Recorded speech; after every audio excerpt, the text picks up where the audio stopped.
আজ যখন আমরা আকাশের দিকে তাকাই তখন সেখানে শুধু তারা বা নক্ষত্র নয়, ভারতের স্যাটেলাইটও ঘুরছে। চাঁদের মাটিতে আজ ভারতের নাম লেখা, মঙ্গলের কক্ষপথে ঘুরছে ভারতের পাঠানো মঙ্গলযান। কিন্তু একটা সময় ছিল যখন ভারতের কাছে না ছিল আধুনিক কোনো রকেট, না ছিল বড় কোনো বাজেট এবং না ছিল উন্নত কোনো ল্যাবরেটরি। কিন্তু একটা জিনিস ভারতীয় বিজ্ঞানীদের মনে সর্বক্ষণই ছিল, সেটা হচ্ছে মহাকাশে যাওয়ার স্বপ্ন।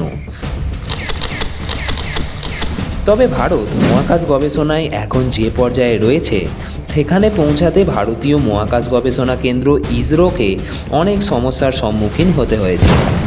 একসময় সাইকেলে করে বয়ে নিয়ে যাওয়া রকেটের যন্ত্রাংশ থেকে শুরু করে একটা সরকারি স্কুলের 6 ফুট বাই 8 ফুট ঘরে তৈরি হওয়া ভারতের প্রথম মহাকাশ ল্যাবরেটরি, সেই সমস্ত অতীতের সংগ্রামকে উপেক্ষা করে আজ ভারত মহাকাশ গবেষণায় বিশ্বের 6ষ্ঠ স্থান অধিকার করে রয়েছে। মনে পড়ে সেই 2008 সালের কথা। ভারতের পাঠানো চন্দ্রযান-1 প্রথম প্রমাণ করে দিয়েছিল চাঁদে জলের অস্তিত্বের কথা। মনে আছে 2013 সালে ভারতের পাঠানো মঙ্গলযানের কথা, যার বাজেট একটা হলিউড সিনেমার বাজেটের থেকেও কম ছিল। টাকা থাকলেই যে কোনো দেশ বড় হয় না, এবং সাহস এবং দাঁতে দাঁত চেপে লড়াইয়ের মাধ্যমে ইতিহাস তৈরি করতে হয়, তার প্রমাণ আমাদের এই ইসরো। পৃথিবী কথার আজকের এই পর্বে আমাদের ভারতের মহাকাশ গবেষণা কেন্দ্র ইসরোর এই সফর নিয়ে আলোচনা করব। আজকের এই ভিডিও থেকে আপনারা জানতে পারবেন ভারত কিভাবে মহাকাশ বিজ্ঞানে এত উপরের সারিতে এলো, কিভাবে ইসরো তৈরি হলো, কিভাবে চন্দ্রযান এবং মঙ্গলযানের প্রজেক্ট সম্ভব হলো। তাই ভিডিওটি ভালো লাগলে অবশ্যই একটা লাইক করবেন, আর এরকম আরও ইন্টারেস্টিং টপিক জানতে পৃথিবী কথা চ্যানেলটিকে সাবস্ক্রাইব করে আমাদের পরিবারের আর একজন সদস্য হয়ে যান।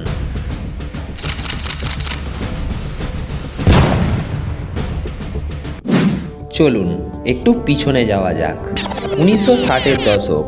একজন সরকারি স্কুলের শিক্ষক, নাম বিক্রম সারাভাই, শিক্ষকতার পাশাপাশি মহাকাশ নিয়ে তার অদম্য গবেষণার মানসিকতা। তিনি প্রথমেই বলেছিলেন, মহাকাশ শুধুমাত্র যুদ্ধের জন্য নয়, মহাকাশ হতে পারে মানুষের উন্নতির পথ। তিনিই প্রথম বুঝিয়েছিলেন মহাকাশ প্রযুক্তি ব্যবহার করে কৃষক বৃষ্টির পূর্বাভাস পাবে, গ্রামে টিভি পৌঁছাবে, দুর্যোগ হওয়ার আগে মানুষ সতর্ক হবে, দেশ প্রযুক্তিতে স্বনির্ভর হবে। আর এই চিন্তাগুলো থেকেই 1969 সালে জন্ম নেয় ইসরো। প্রথম রকেট উৎক্ষেপণ হয় কেরালার থুম্বা নামে একটি ছোট্ট গ্রাম থেকে। জানেন কি, তখন রকেটের এই যন্ত্রাংশগুলো বয়ে নিয়ে যাওয়া হতো সাইকেলে করে। আর অফিস হল বলতে স্কুলের একটা ছোট্ট 6 ফুট বাই 8 ফুটের একটা ঘর। আর এই ছোট্ট জায়গা থেকেই শুরু ভারতের মহাকাশ যাত্রা। শুরুর দিকে ভারত আমেরিকা আর রাশিয়ার সাহায্য নিত, কিন্তু বিজ্ঞানীরা বুঝলেন অন্যের রকেটে চড়ে চাঁদে পৌঁছানো যায় না, তাই দরকার ভারতের নিজস্ব রকেট। ফলে ভারতীয় বিজ্ঞানীদের অক্লান্ত প্রচেষ্টায় নিজস্ব প্রযুক্তিতে ভারত তৈরি করে ফেলল পিএসএলভি এবং জিএসএলভি। এই দুটো রকেট লঞ্চারগুলোর মাধ্যমে ভারত আজও নিজেদের স্যাটেলাইট মহাকাশে পাঠায়, পাশাপাশি অন্য দেশেরও স্যাটেলাইট লঞ্চ করে থাকে। এর মানে হলো বিশ্ব ভারতের ওপর ভরসা করছে, ভারত উপার্জন করছে, ভারত প্রযুক্তিতে স্বনির্ভর হচ্ছে। 2008 সালে ভারতের চন্দ্রযান-1 লঞ্চ করে। এই মিশন প্রমাণ করে দেয় চাঁদে জলের অস্তিত্বর কথা। এরপর আসে চন্দ্রযান-2। ল্যান্ডার নামতে গিয়ে কিছুটা সমস্যা হয়, ফলে এই মিশন ব্যর্থ হয়। কিন্তু এর পরেও থেমে থাকেনি ভারত। 2023 সালে আসে চন্দ্রযান-3, আর এর ফলে আরও একবার ইতিহাস রচনা করে ফেলল ভারত। চাঁদের দক্ষিণ মেরুতে বিশ্বের প্রথম দেশ হিসাবে অবতরণ করে ফেলে। চাঁদের দক্ষিণ মেরুতে ভারত ছাড়া আর কোনো দেশ কিন্তু পৌঁছাতে পারেনি। এই মিশন আরও একবার প্রমাণ করে দিল ইচ্ছা থাকলে কি না করা যায়।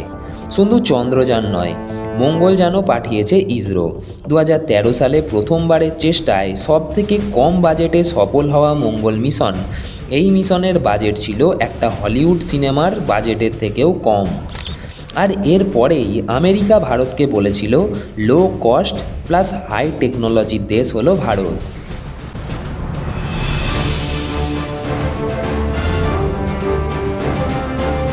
ইসরোর পাঠানো প্রথম স্যাটেলাইটের নাম ছিল আর্যভট্ট, যেটি ভারতীয় গণিতবিদ আর্যভট্টের নামে রাখা হয়েছিল। 1975 সালে 19শে এপ্রিল সোভিয়েত ইউনিয়নের সাহায্য নিয়ে ভারত প্রথম মহাকাশ স্যাটেলাইট পাঠিয়েছিল। 1980 সালে রোহিণী ছিল ভারতের তৈরি স্যাটেলাইট, যেটি ইসরো নিজে উৎক্ষেপণ করেছিল এবং সফলতাও পেয়েছিল। এই রোহিণী স্যাটেলাইটের উৎক্ষেপণের পর থেকেই ইসরোর সফলতার কাহিনী শুরু হয়। এরপর ইসরো ভারতীয় বিজ্ঞানীদের অক্লান্ত প্রচেষ্টায় দুটো স্যাটেলাইট লঞ্চার ভেহিকেল তৈরি করে, পিএসএলভি এবং জিএসএলভি।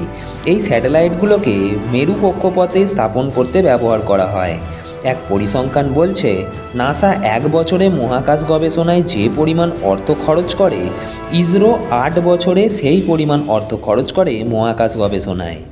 মহাকাশ গবেষণা এবং অন্যান্য তথ্য প্রযুক্তি গবেষণায় ভারতকে উন্নত দেশগুলোর তালিকায় তুলে ধরার জন্য ইসরোতে কর্মরত সমস্ত কর্মী ও ব্যক্তিদের অবদান অতুলনীয়।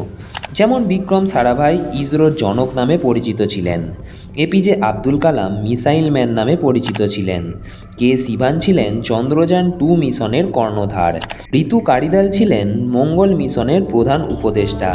তাদের কঠোর পরিশ্রম আমাদের অনুপ্রেরণা যোগায়।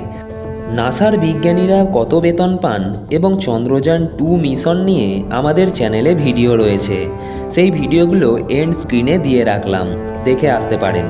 ইসরোর সফলতার কাহিনীর উপস্থাপনাটি আপনার কেমন লাগলো তা অবশ্যই কমেন্ট করে জানাবেন। আর এই রকম ভিডিও পেতে চ্যানেলটিকে সাবস্ক্রাইব করে পাশের বেল আইকনটি ক্লিক করে রাখবেন পরবর্তী ভিডিওর নোটিফিকেশান পাওয়ার জন্য। দেখা হবে পরের কোনো একটা ভিডিওতে আরও একটা নতুন ইন্টারেস্টিং টপিকের সাথে। ততক্ষণ ভালো থাকবেন, সুস্থ থাকবেন, বাই বাই।